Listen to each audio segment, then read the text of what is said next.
हो गया। चलो बोर्ड पे देखिए, सभी लोग बनाएंगे बेटा, बनाएंगे भी बोर्ड पे देखेंगे।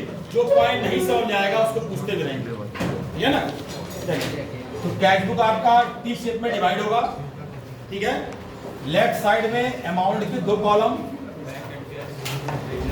ये वाउचर हो गया आपका, एलएफ हो गया, डेट, पेमेंट साइड आपकी में दो कॉलम एक्स्ट्रा बनेंगे और अमाउंट का आपका ये होगा, ठीक है ना।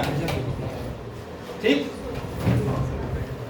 तो फॉर्मेट हम लिख लेते हैं जल्दी से। डेट हो गया हमारा, ये डेट का कॉलम, ये हो गया बेटा हमारा रिसिप्ट, ये रिसिप्ट का कॉलम है। वाउचर नंबर एलएफ, कैश और बैंक, ठीक है ना, ये हो गया हमारा। इसी तरह इधर आते हैं जल्दी से, ये आपका डेट हो गया, पेमेंट हो गया, वाउचर नंबर एलएफ, कैश और बैंक, है ना। ये हमारी क्रेडिट साइड है और ये हमारी डेबिट साइड, ठीक। इसी के नीचे हम परचेज बुक भी सेल बुक बना सकते हैं। इसको थोड़ा स्पेस ज्यादा दीजिएगा, इसमें कम से कम 10 से 12 लाइन का गैप दीजिएगा, कम से कम 10 से 12 लाइन, क्योंकि कैश के ट्रांजेक्शन ज्यादा हो गया, कैश और बैंक, तो 12 लाइन का मान चलिए कम से कम गैप होगा, है ना। उसके बाद 12-13 लाइन के बाद आएगा परचेज बुक के लिए। परचेज बुक फॉर्मेट सब लोग पढ़ चुके हैं अच्छे से, आप सब लोगों ने पढ़ा है परचेज बुक बेटा अच्छे से। तो परचेज बुक में आपका पहला कॉलम डेट का होता है, एक ही मतलब ट्रांजेक्शन हुआ ही है परचेज का, है ना। पहला डेट का हो गया, दूसरा हो गया नेम ऑफ सप्लायर, इतने सप्लायर से है ना। Invoice number, LF, details, GST भी था क्या इसमें, चेक करिए जीएसटी है कि नहीं है।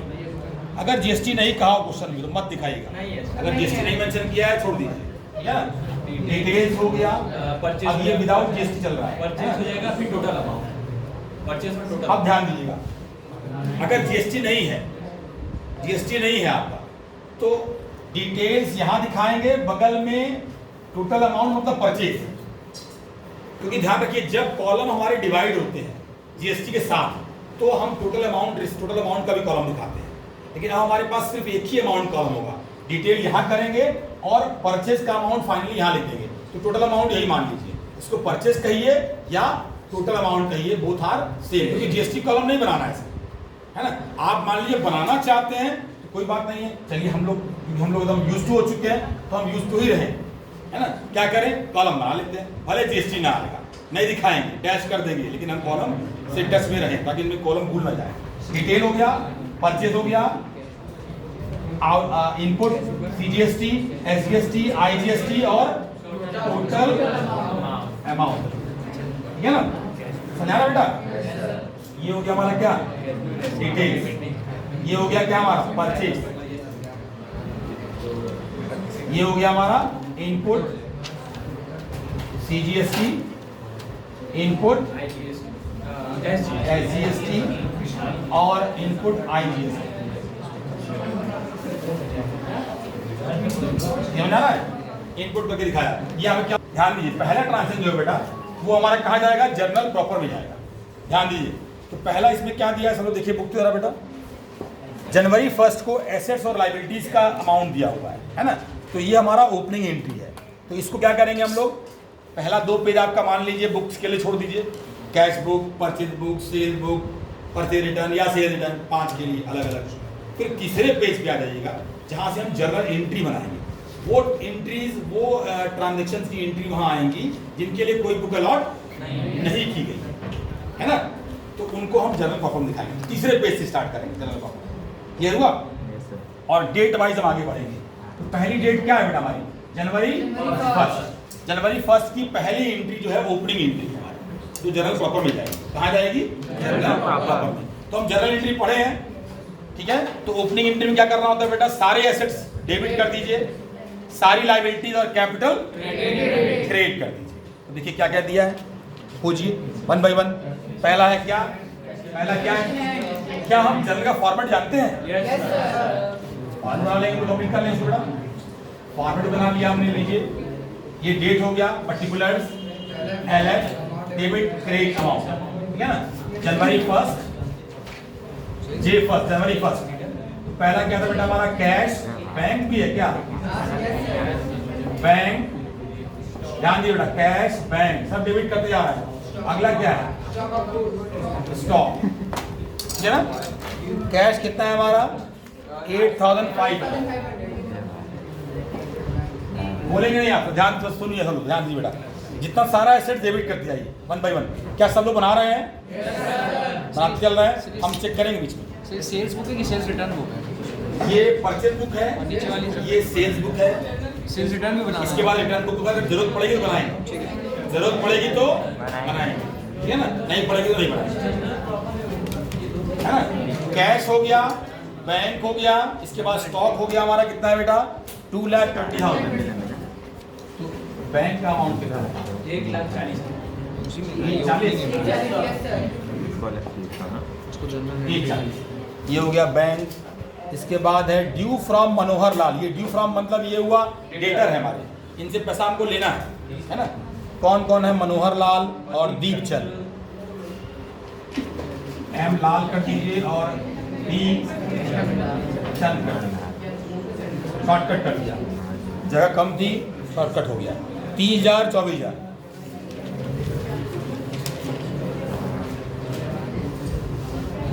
30,000 24,000, ठीक है ना? क्योंकि हम इसलिए कह रहे हैं आपको बनाने के लिए ना कि हम मिटाते भी जाएंगे। आप नहीं मिटा सकते तो आप बनाते जाइए, है ना? हम समझाते रहेंगे तो मिटाते रहेंगे बना बना के, है ना? आपको उसी में कंटिन्यू करते आना, नीचे बढ़ाते आना, ठीक है? चलिए, दीपचंद के बाद कोई और भी एसेट थी क्या? Furniture and equipment. Furniture and equipment 3 lakh. कितना दिया है बेटा? 3 लाख। ये सारी हमारी एसेट डेबिट हो गई। अब आ जाइए बेटा लायबिलिटीज। लायबिलिटीज में क्या क्या है? एक ही लायबिलिटी थी सुनील, ये हमारा क्रेडिटर था। सुनील कितने अमाउंट से था? 15,000 क्रेडिट कर दी सुनील। अब ध्यान दिए बेटा, सुनील क्रेडिट कर दिया आपने 15,000 रुपए से। अब क्या करेंगे? इसमें कैपिटल मिसिंग है, कैपिटल इसमें नहीं दिया है। क्या करेंगे? सारे एसेट्स को जोड़ के लायबिलिटी माइनस करेंगे, जो बैलेंस आएगा वो कैपिटल हो जाएगा। ये हो गया कैपिटल बैलेंसिंग फिगर। कितना आ रहा है एडिशन पूरे का एसेट्स का?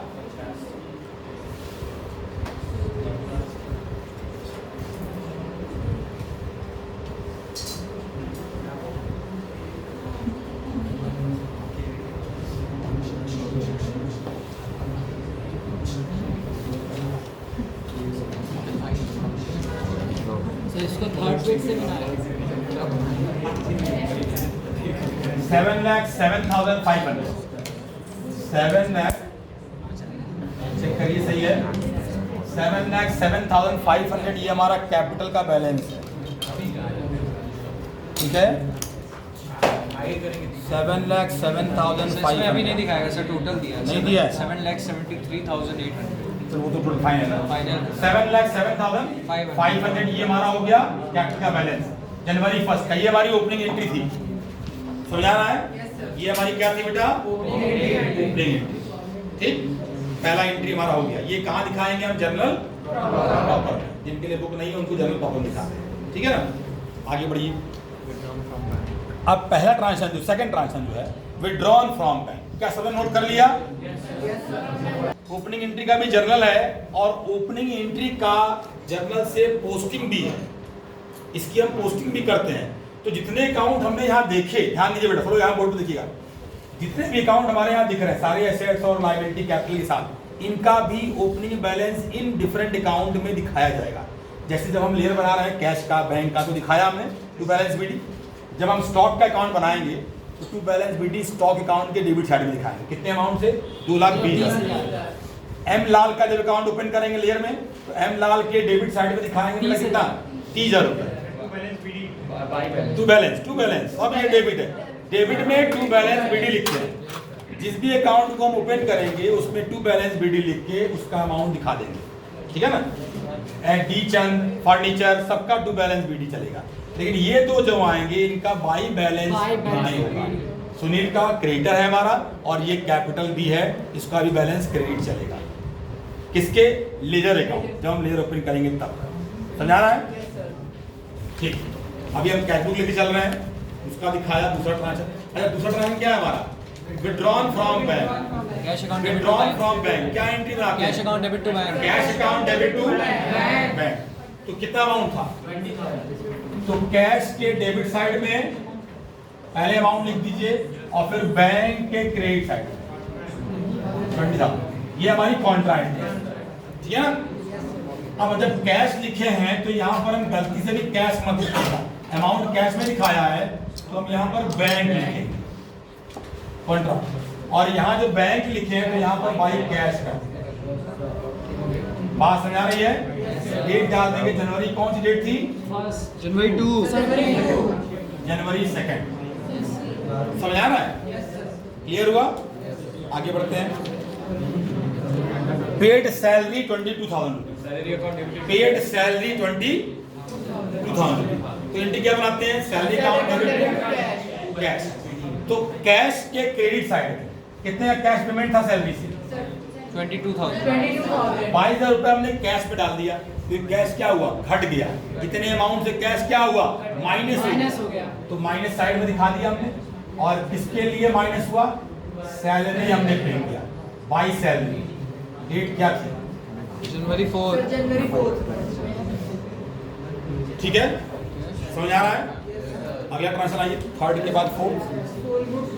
Sold goods to Surya Narayan, sale book में जाएगा। ध्यान रखिए बेटा, ये क्रेडिट सेल है, क्रेडिट सेल है। तो सेल बुक हम बना रहे हैं नीचे, ठीक है? किसको सेल हुआ? अब देखिए सेल्स बुक, जिनको सब्सिडी क्लियर नहीं है वो यहाँ समझ लें। सेल्स बुक, ठीक है ना? तो किस डेट को सेल हुआ है? 6 तारीख। जनवरी 6। तो किसको सेल हुआ उसका नाम दे दीजिए, सूर्य नारायण, सूर्य नारायण, है ना? और ये कहाँ की फर्म है उसके बारे में नहीं दिया डिटेल ना? नहीं दिया, छोड़ दीजिए। जब डिटेल नहीं दिया छोड़ दीजिए। सूर्यनारायण लिख दिया, कुछ नहीं, जीएसटी के बारे में इंफॉर्मेशन नहीं है, मत दिखाइएगा। क्या क्या खरीदे उस, क्या क्या बेचे उसको हम लोग। अब देखिए बेटा, 60 मीटर सिल्क, रेट क्या है उसका? Eight the rate rupees 150 per metre, है ना? अब ध्यान रखिए बेटा, 60 मीटर का हमने सिल्क खरीद बेचा है उसको, और रेट क्या है? 150 रुपए पर मीटर। मल्टीप्लाई कर दीजिए, 150 इंटू 60, 9,000। डिटेल्स में लिखिएगा, 9,000 है ना? 9,000 डिटेल्स में लिखेंगे, ठीक है? समझ आ रहा है? सीधा समझ आ रहा है अच्छे से? क्लास ज्यादा मिस की होती। चलो आगे बढ़िए। अगला देखिए बेटा, 100 metre cotton at the rate 70 per metre, उसको भी लिखिए। 100 मीटर, क्या लास्ट बेंच वालों को दिख रहा है? बोल रहे हैं, सुन रहे हैं? नोट करिए, नोट करिए। सूर्य नारायण को हमने सेल किया 60 metre silk at the rate 150 per metre, ठीक है ना? तो सब दिया हुआ उसमें कितने का क्या बेचा गया, है ना? और दूसरा सामान क्या बेचे उसको? 100 metre cotton cloth, 100 metre cotton, ठीक है? मीटर के हिसाब से था 100 मीटर कॉटन, ठीक है? तो लिख देंगे यहाँ eight the rate rupees 70 per metre, multiply कर देंगे 7,000, हाँ ठीक है? अच्छा, यही दो सामान बेचा गया है ना? क्या उस पर ट्रेड डिस्काउंट भी है? Yes sir. पहले जोड़ दीजिए, 16,000 रुपये हो गया आपका। 16,000 में ट्रेड डिस्काउंट कितना था? 12 माइनस कर लीजिए, पहले 25% निकाल लीजिए। 25 में मतलब 1/4, 4,000 है ना? 4,000 का आधा 2,000 क्या हो गया बेटा हमारा? 12.5%, ठीक है ना?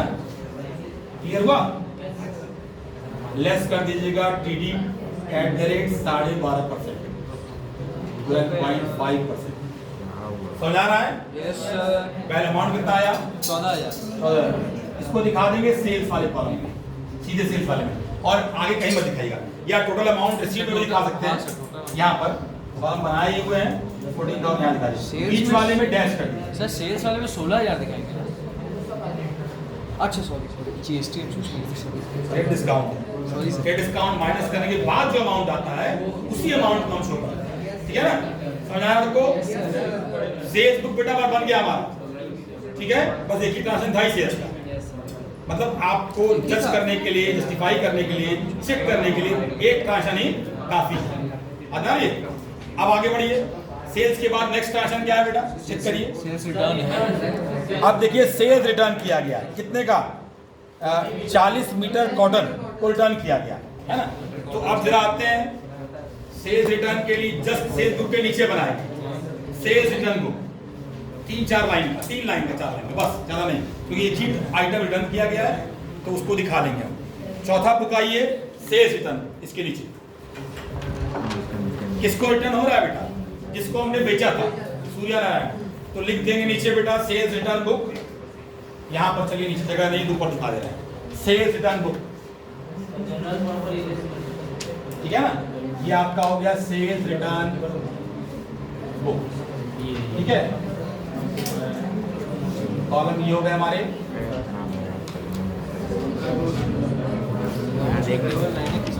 किसको रिटर्न हुआ है बेटा? सूर्या नारायण। ये देखिए बहुत ढेर सारी चीजें बन रही है एक साथ।